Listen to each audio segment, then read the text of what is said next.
now have the second panel discussion of the day, and our panelists are already around. Our panelists for the second discussion are Ms. Madhur Gupta, Principal, CBSE Genesis Global School, Greater Noida, the moderator for the panel. Harinder Chhabra, Director, the Infinity School, Greater Noida. Sonal Rawat, Principal, Indirapuram Public School, Ghaziabad. Ruchira Bhatnagar, Principal, Bharati Public School, Ghaziabad. Gaurav Bhaskar, Chairman, Vivekananda World School, Ferozepur. And Ajanta Sikdar, Education Program Lead, Fairtrade India Project of the Center for Social Markets. Can we have the speakers on the stage, please?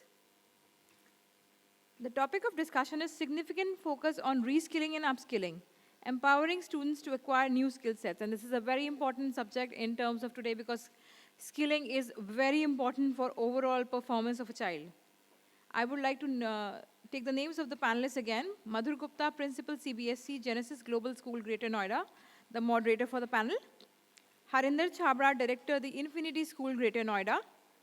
Sonal Rawat, Principal, Indirapuram Public School, Ghaziabad. Ruchira Bhatnagar, Principal, Bharati Public School, Ghaziabad. Gaurav Bhaskar, Chairman, Vivekananda World School, Ferozepur. And Ajanta Sikdar, Education Program Lead, Fairtrade India Project of the Center for Social Markets. Thank you so much, panelists. A very good afternoon to one and all present here. Welcoming all for the next panel discussion and a very thought-provoking topics which has been given to us. And I think we have been talking a lot about it in the current scenario. The topic for today is, for our topic is focusing what I'm trying to talk, reskilling and upskilling, empowering students to acquire a new skill set. So I have all the esteemed panelists here with me. Now my first point of discussion is addressed to Mr. Harinder Chhabra. If you could introduce yourself. We all know that there's a growing demand to deliver education which should be able to create opportunities for our young learners. But there is a tussle with mark-oriented education system and the one which should be able to cater the skills which are required for future unseen situations. How do you think the new model of learning should be, which is able to look into these skill sets? So, sir, a little introduction about yourself, and then if you could just address to this. Thank you. This is something which is very, very close to my heart. You know, my name is Harinder, and I started the school around 3 years back. The journey started even before, but the school physically came into being 3 years ago. And when we were deciding what our school will stand for and what will be the motto of the school, we inscribed it in the logo, and it said learning to learn, right? So the whole idea of the school is how do we prepare children to decide their own path, to equip them with the skills which will help them get new skills as they go along and move in, into different stages of their lives. Coming to the question, I'm a firm believer the way our education system today is, we tend to teach to what is being, assessed. So the first and foremost thing is if we have to build a skill-based education system in the classroom, in the schools, the culture of the schools has to change, and to bring about that change, we have to first change our assessment system. So we have to get our board exams in line with what we want our children to learn, and I believe the caliber of the teachers we all have in the country and the intent with which they come to schools, with that in place, they will adapt to this change. But unless you change the way they are being assessed, and we keep saying that let's skill the teachers first, they will bring about this change in the classroom. Unless the board exam is changing and checking what you want to bring, into your children, it will not change, because ultimately the pressure is on teachers is to, get those marks, because ultimately parent is asking for it. So it's very important to start with assessments and then percolate everything downward. So that's where, if you have to start with this process of change assessments. Thank you so much. Now we know that UNESCO has put education on the top priority, because that is which will take care of the sustainability and peace. So it is very important for each one of us to reimagine how knowledge and learning can shape the future. So if you see the World Economic forum data, what it states, 85 million jobs, they may be displaced by the way there is a rise of automation or digitalization.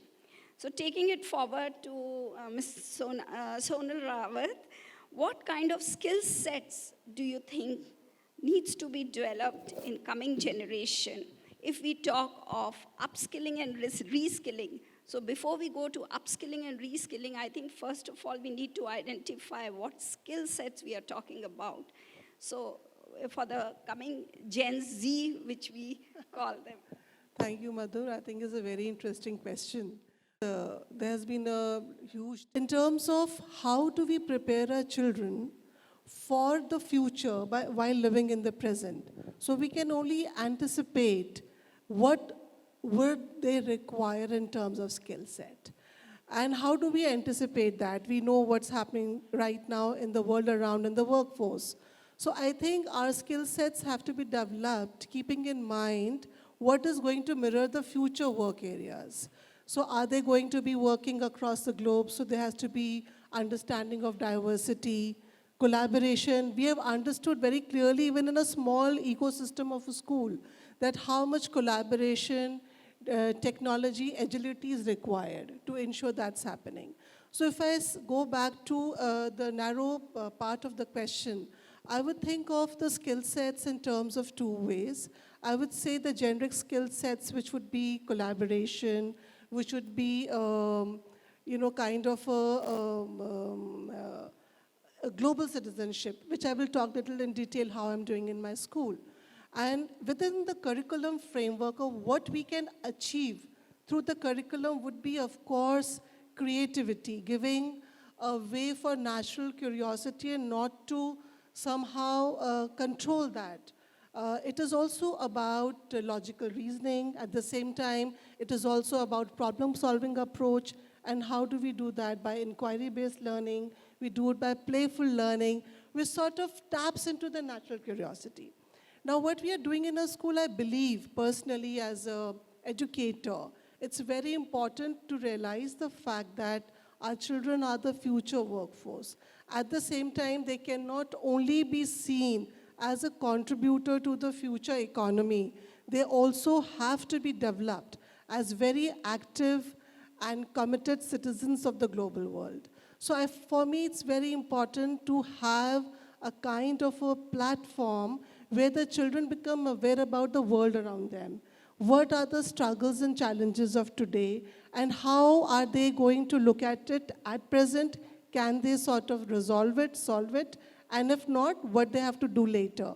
So across the school, we have this climate action program, which runs from, you'll be very surprised, from pre-primary to grade 12.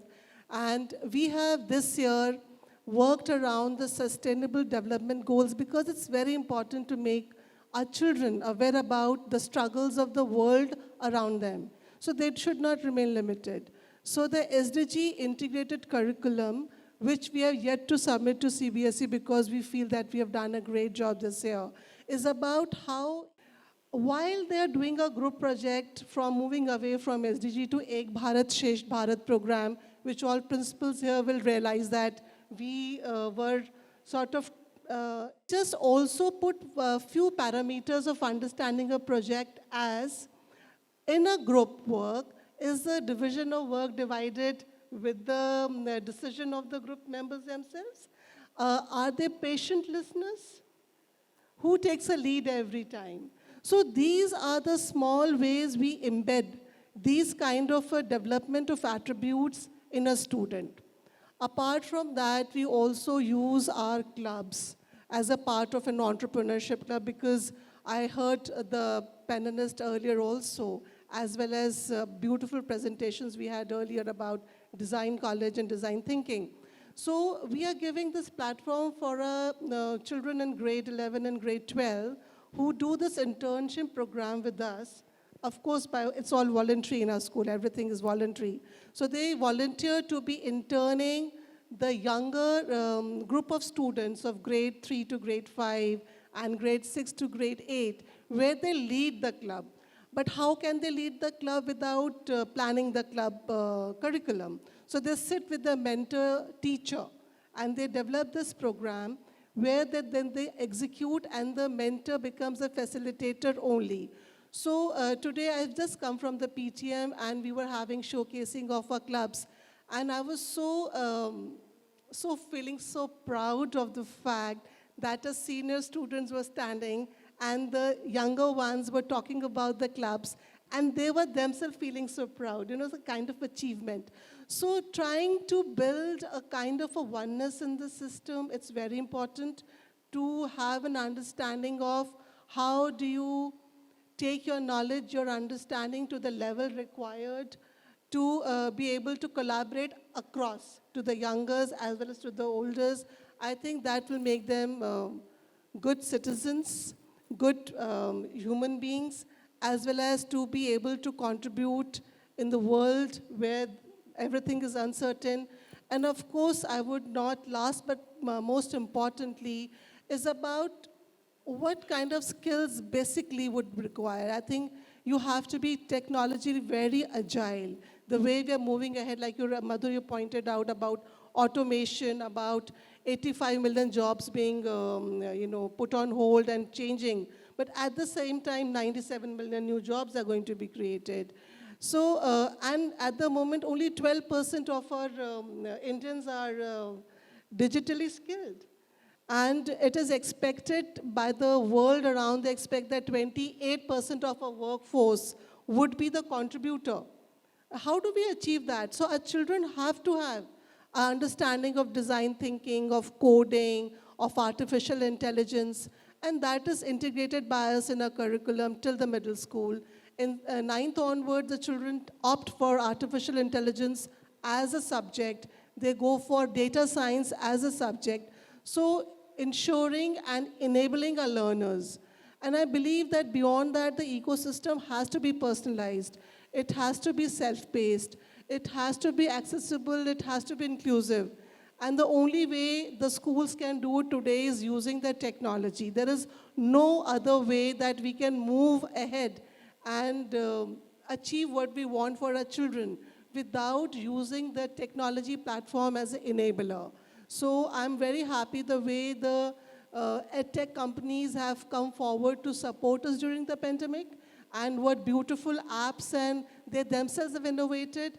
And I think we are really feeling the benefit of that, and I hope that we'll be able to do much better than that. Thank you, Madhur. Thank you so much. Very well said. And with the kind of skills which you have highlighted, I think all of us are very, very much aware of it.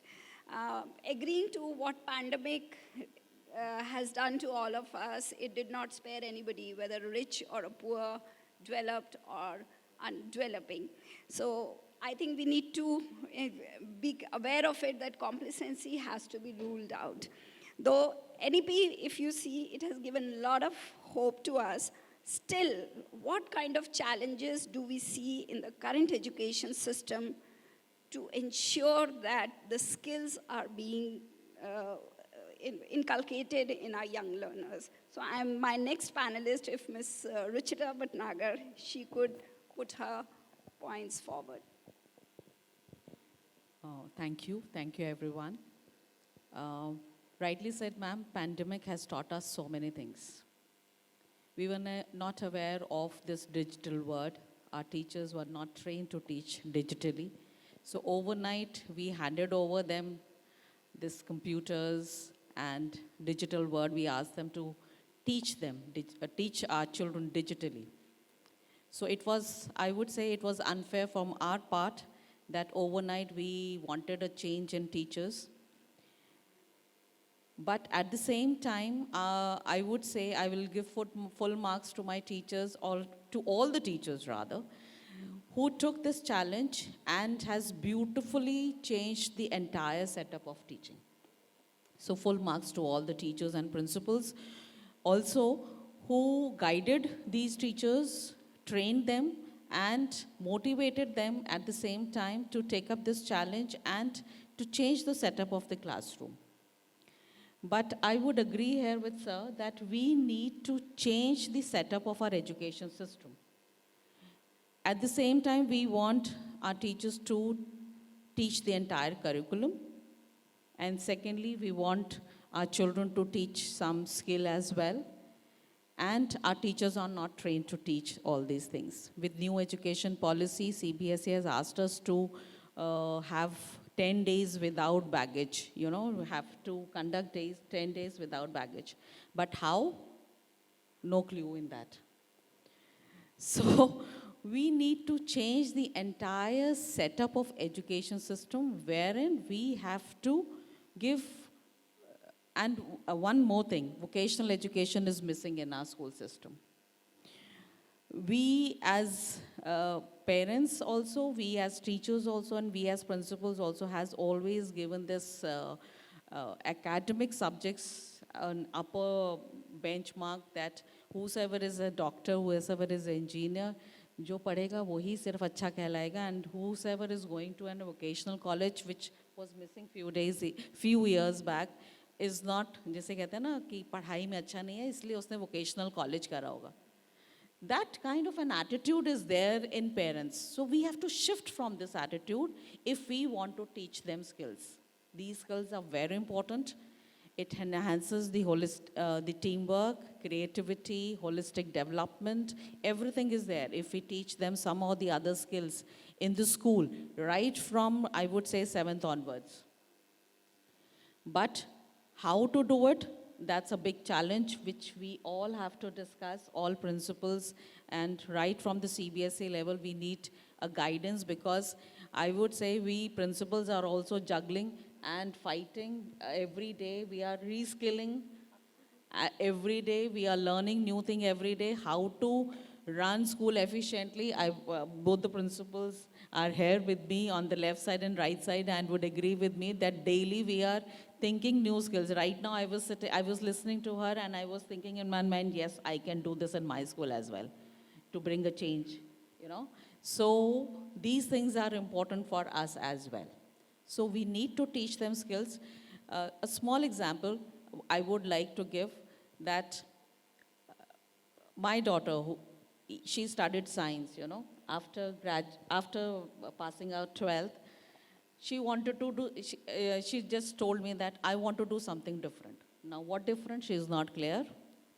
What do you want to do? I don't want engineering. I don't want to do doctorate. I don't want to do this. I don't want to do that. This is something which is going on and peer pressure se ye sab ho raha hai. I want to do something different. Now what different? This is what, when I felt that this vocational knowledge is missing in our children and we need to give this vocational touch in right from younger age so that a child is clear what he or she wants to do when he is going out from the school. This is very important, which we all need to think of. And one day, my driver, like another example which I can give, my driver who is driving a van in my school, he is very good in the clay work, right? बहुत अच्छा करते हैं वो clay का machine के ऊपर जो पुराना आता है उसके ऊपर he makes a good thing. So I asked him to bring मिट्टी लेके आओ और अपना वो लेके आओ and teach my students this art of pottery. So we conducted that class in our school and my children were so happy to learn that from a person who is just driving a van. We need to bring these small things in our school to upskill our children. Few days back, I was reading an article in HT that there is a person who draws a beautiful painting, you know, that whirly art. And he is selling that on red light somewhere in Gurgaon. So I rang up Hindustan Times people that I want a number of that person who is making such a beautiful drawing, but he is not having 2 square meals at home just because he is not able to sell his art. So I asked him, you come over to my school and teach my children this art. One way my children will learn this art and in दूसरे तरीके से आपको एक रोजी रोटी मिल जाएगी so that you can feed your family.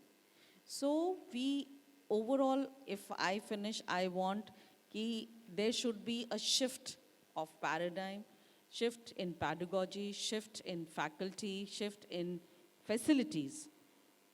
Thereby, then only we can change our education system. I agree that digitalization has come. We all know that and we are doing it.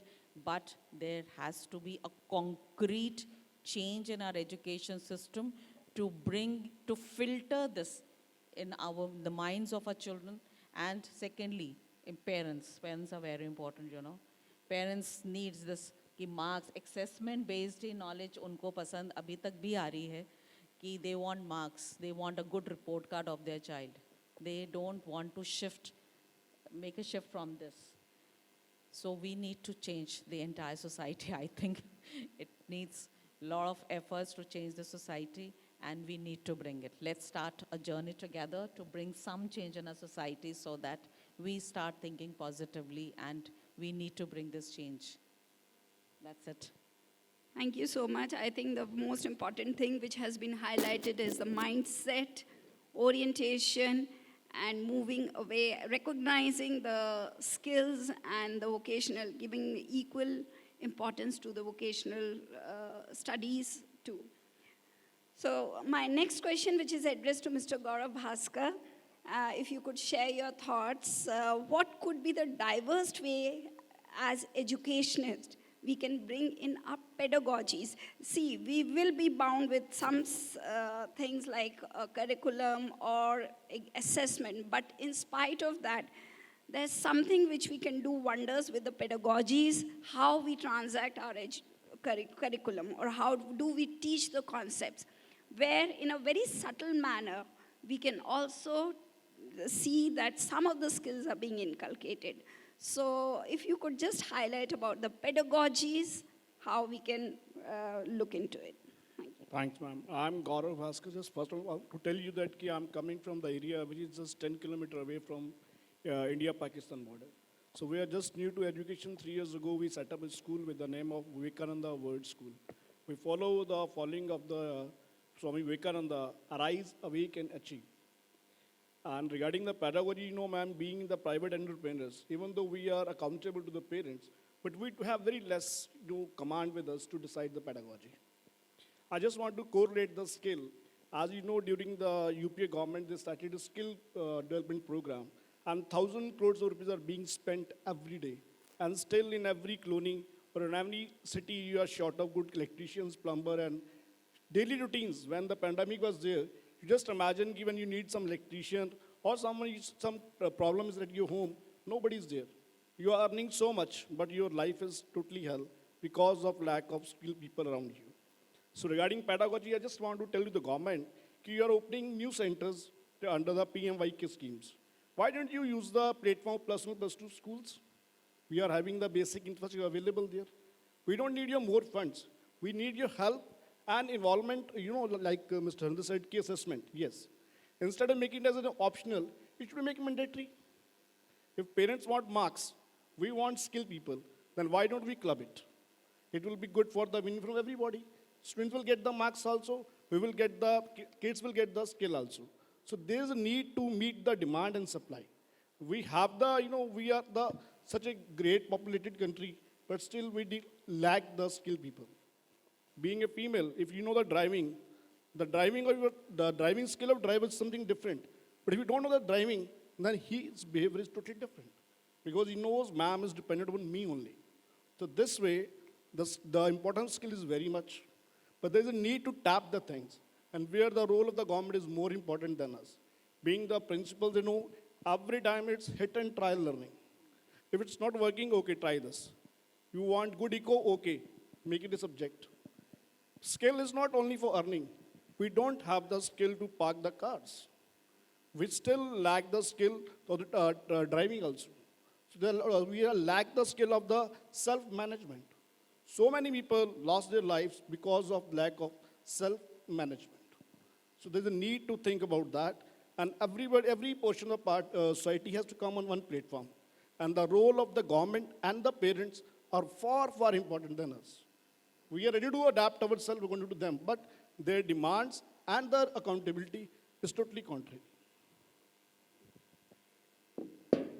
Any more thoughts on the pedagogies in the classroom situation from anybody?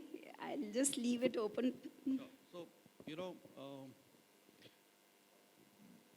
again, if something has to happen in classroom, right, we should find a way to measure it as well. Because if you're not measuring it, we don't know how effective it is. So it's very important that if we are expecting skill building to happen, and I'm talking about soft skills, I'm not talking about vocational skills, I'm talking about the ability to think, ability to take good decisions, ability to decipher information, understand what is the right information, researching on it, talking to people, collaborating with others, getting more information from people you think are the right people who could talk about it, and then getting all this information together and taking a decision. Right now, these are the skills which don't develop like this. It happens over time. And honestly, it has to start from nursery. 7th is too late. It has to start from the first day the child comes into the school, where you gradually move the child from dependence to independence. At the end of the day, and this is something you would have heard a lot, बच्चा घर में तो कर लेता है, exam में पता नहीं क्या हो जाता है. Have you heard this phrase? And I'll tell you the problem. The problem is dependence. Because the parent would say, बस मैं थोड़ा सा शुरू करता हूँ, इसको फिर समझ में आ जाता है क्या करना है. बोर्ड एग्जाम में कौन बताता है वो थोड़ा सा ऐसे शुरू करना है. Because you're not allowing a child to be independent. So the question is, whatever skill we want to develop team building. Great, wonderful. Are we tracking it? Are we tracking it for every child? Our report card doesn't capture any skills. Where is my child? And I'm saying 6th onward, it's mandatory for CBSE. Tell me where the skill building, in the CBSE report card comes in.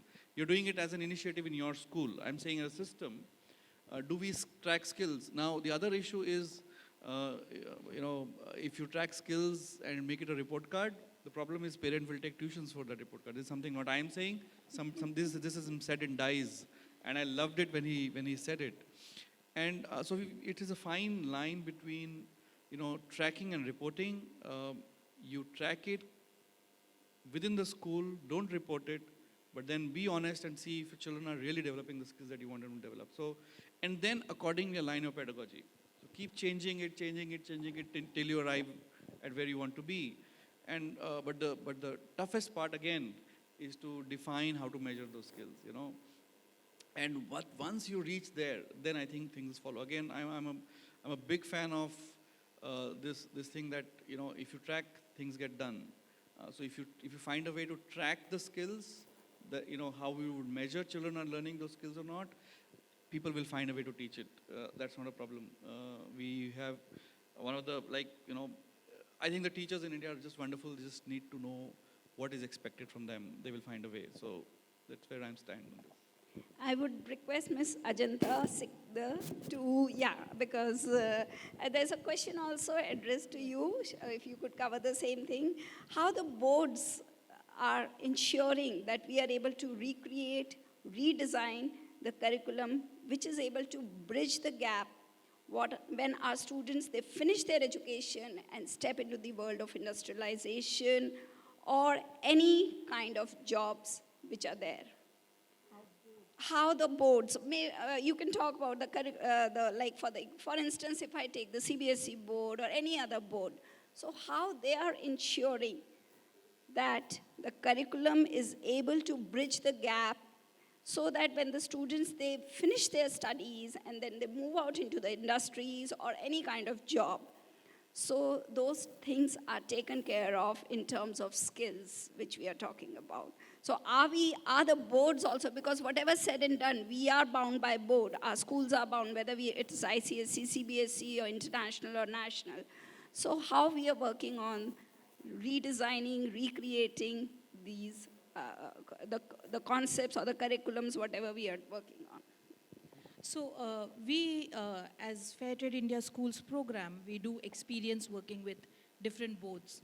So we do work with CBSE, but by and large we work with the international boards, IB and Cambridge.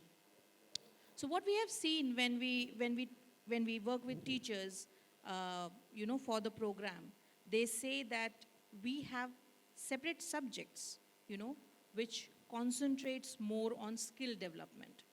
And then even the pedagogy, ma'am, to answer your question, every subject has a different pedagogy, right? So that skill is enhanced if you're working through that pedagogy. For example, like geography, you take a lot of presentation. Because geography is a bit tough and a dull subject, right? But then through presentation, yes, ma'am, I'm sorry, but it's very difficult to remember each and Even every I won't corner. agree. Yeah. That's a different So perspective. presentation, ma'am. So presentation, where a student is standing, presenting, you see the posture, you see the confidence, right? You see the information that he's disseminating. So these are all pedagogical changes that are coming up. I feel different boards have subjects and project-based assessments also to take care of all the skills that you need to develop in the child so that he contributes beautifully when he becomes a citizen. So I think these projects and subjects like global perspective, right? It's a subject where a student is taught about how to become a global citizen, and cross-cultural learning that we learn, it is part of global perspective because you're locally very relevant, but your impact can also be global, right? And maybe you can also travel from local to global, how you learn there, how you perform there. So that subjects, I think through different subjects, boards are taking care of it. But yes, assessment is something which we really need to deal with, like how do you assess global perspective, right? So long way Very to go. qualitative in terms of... Qualitative, yes. And if I speak as a parent, I think parent now needs to be more open. कि marks नहीं आएंगे तो Yes, चलेगा, and that is right? And I am open. I see my 5-year-old, and I feel as a parent that he has not lost anything. He learns in 1 year. He has never seen school.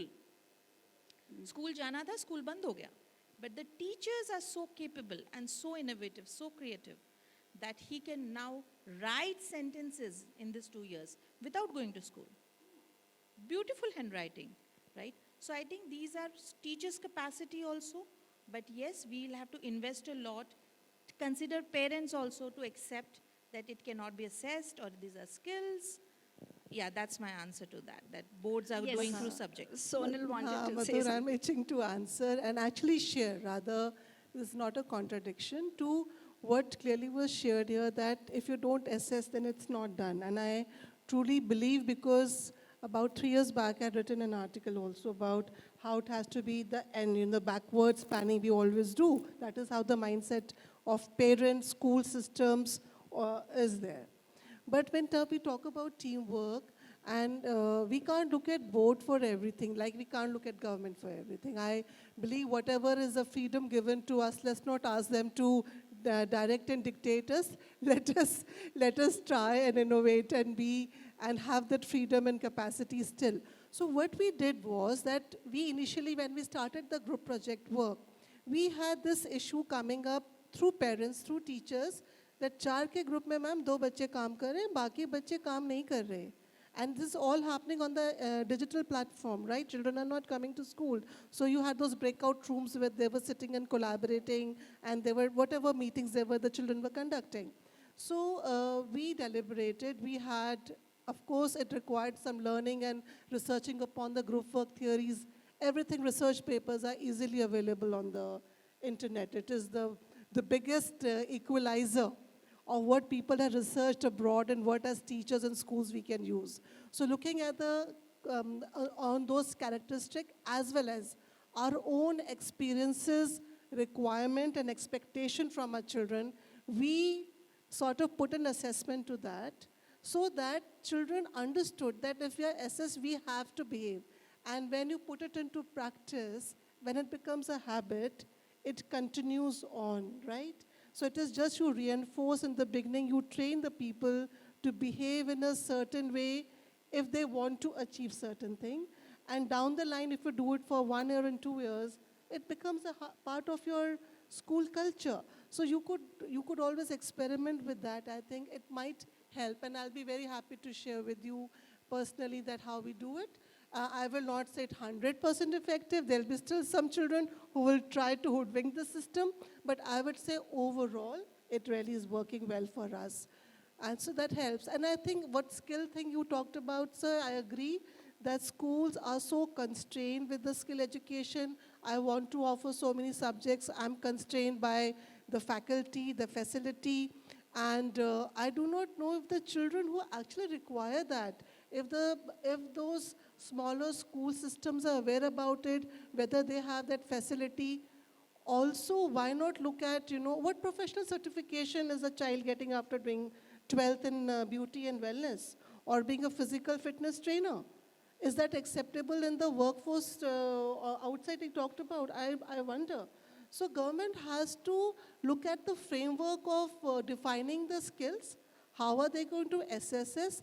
And if our children are doing it in 11th and 12th, those skill subjects, do they get a kind of a equivalent professional certification of that? That is going to push children to do that. Otherwise, it is going to remain limited in that sense of what the government is wanting to achieve. Just a small thing. I think one bigger shift that has to happen is that we have to start using the content that we have to build skills rather than building skills along with the knowledge transfer, you know what I'm saying? So we need to have skills as a goal and use curriculum as the medium rather than have syllabus as the goal and then figure out वो skill तो build नहीं हुए कहाँ करें क्या करें अब ये club शुरू कर देते हैं वैसे कर लेते हैं. I think that is an effort which has been there in terms of when we are trying to have a competency-based education. Yeah. So ultimately, even if we are teaching a particular concept, our aim is not to finish or teach that particular concept. Our aim is what skill. Whether a learner is able to do research, able to have observational skills or critical thinker, I think that is how that shift is going on. And one small fact, of all the academic courses which universities abroad give a lot of importance and feel that these students would have gained a lot of skills, geography is right on top. Yes. And I think that goes for even for history.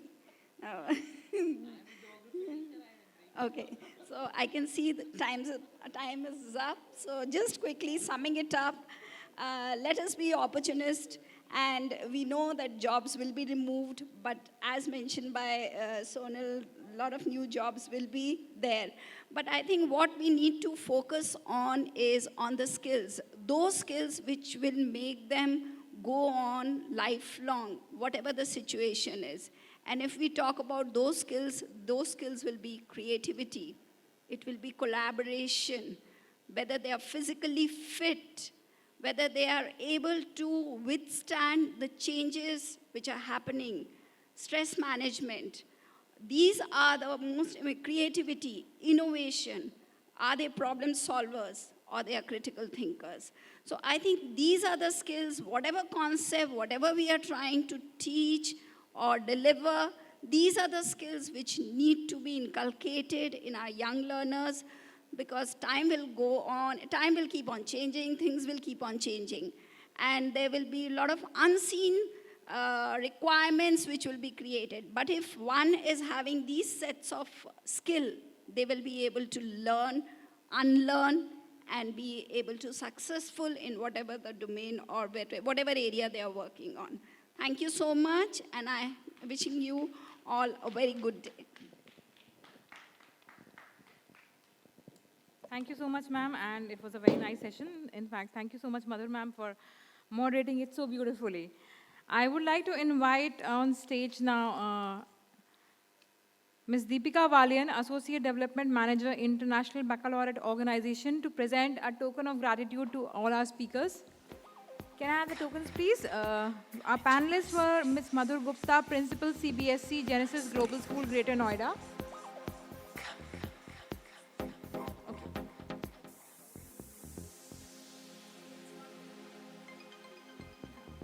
Oh yeah, pictures, please.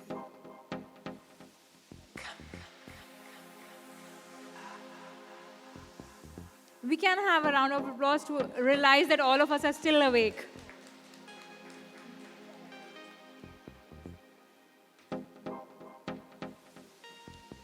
For Harinder Chhabra, Director, the Infinity School, Greater Noida.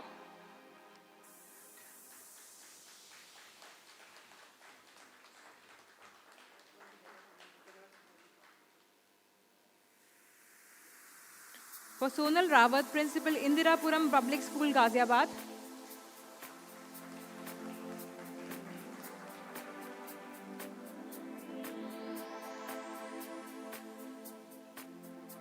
For Ms. Ruchira Bhatnagar, Principal, Bharati Public School, Ghaziabad.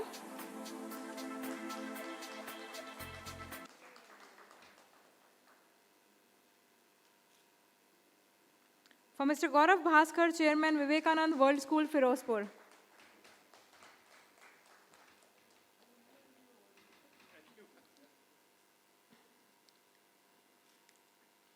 For Ajanta Sikdar, Education Program Lead, Fairtrade India Project of the Center for Social Markets.